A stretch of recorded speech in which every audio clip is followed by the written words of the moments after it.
Today I have another topic, as you could read on the title already, where you absolutely know that I will definitely mispronounce everything I have to say in this, in the Gaelic language. And you can laugh all the time if you like. I hope you don't take it as an offense, but that is a very difficult language, and I still need to talk about it. But if by accident I should pronounce anything properly by accident, please let me know in the comment, because I doubt that I will pronounce anything at all in Gaelic properly. But I still want to bring that topic, so I will take that hit and give you a good laugh probably. It was once the dominant and only language in Ireland. Irish is still taught in schools today. After that, however, it's hardly ever spoken in everyday life. But now a trend reversal is emerging. For the second time, St. Patrick's Day fell flat due to Corona. Instead of pints in the pub, there were virtual events.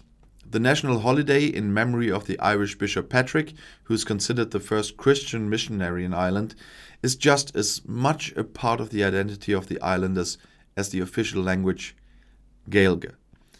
It was once the predominant and only language in Ireland, says Ronan Domhnaill. He is chairman of the Coimsiner Teanga, an organization that protects and promotes the language rights of Irish and English speakers in Ireland.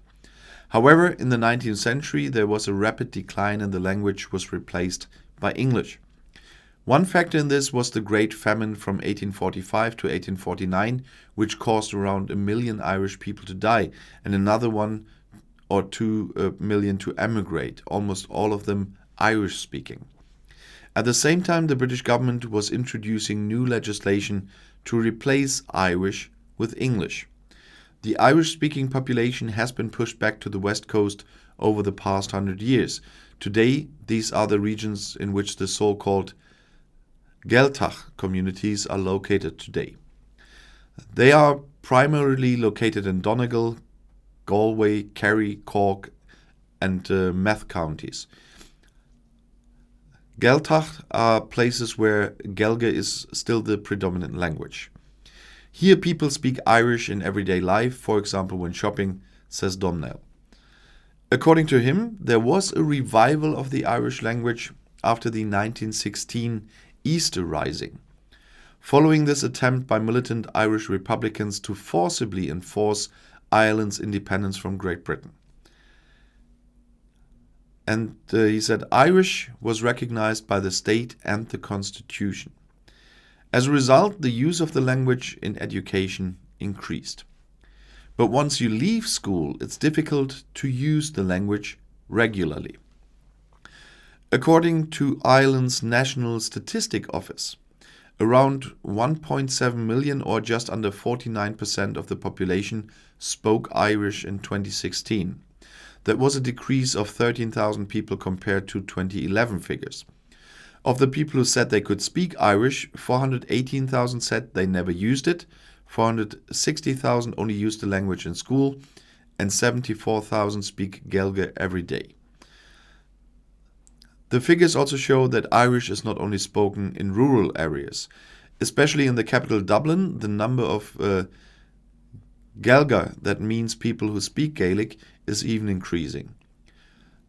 According to Domhnaill, it is also clear that many young people are interested in the language, even though it's no longer needed in everyday life.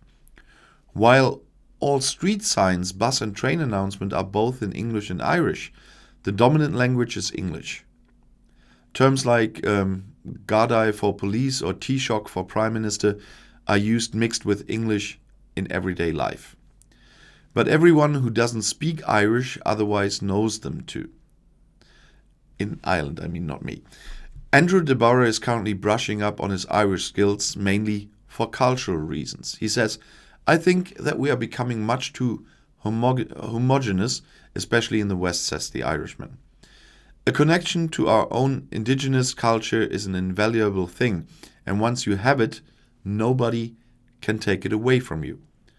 For him, his own culture is a nice anchor, a point of view from which he likes to get to know other cultures. Keeping the language alive is also important for De Barra with regard to Ireland's history. He says, "The means by which we came to speak English on the island of Ireland were brutal tactics of colonization.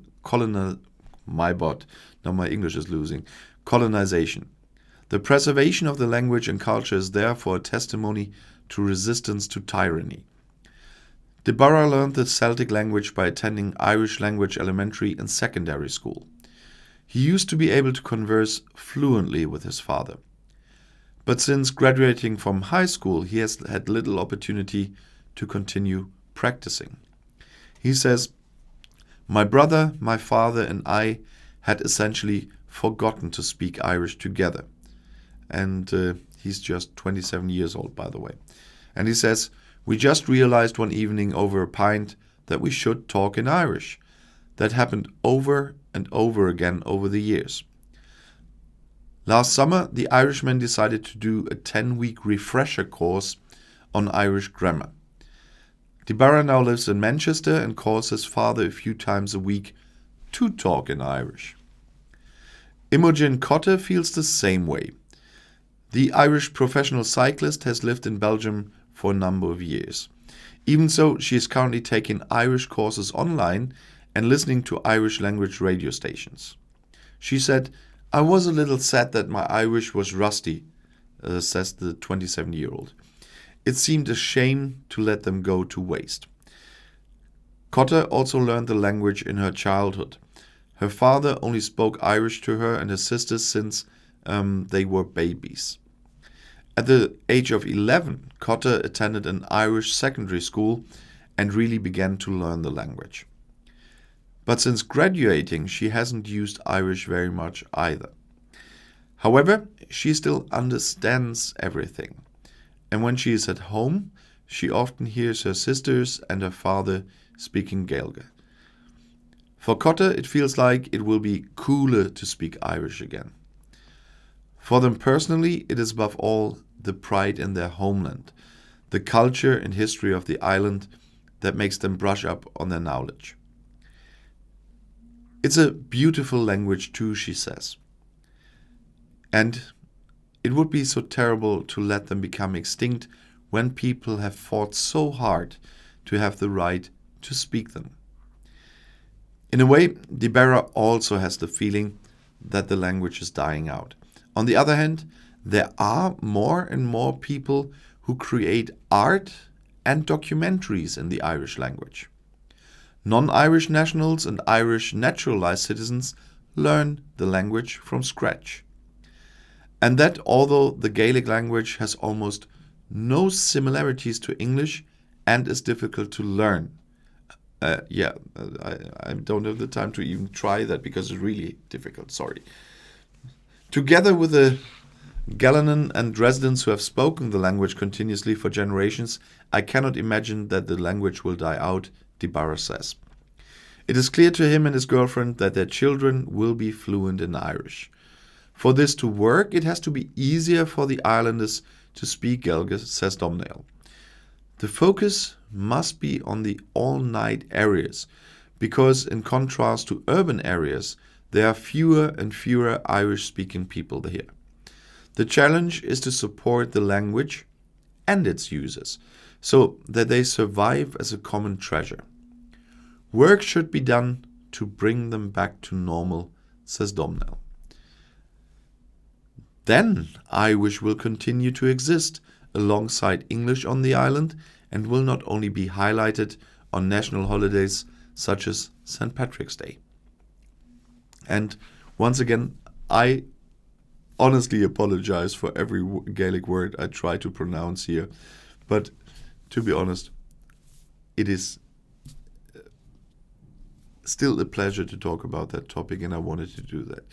So let's get started and fire it up in the comments. I'm looking forward to read this. And if you want to stay informed, please subscribe to my channel. Auf Wiedersehen.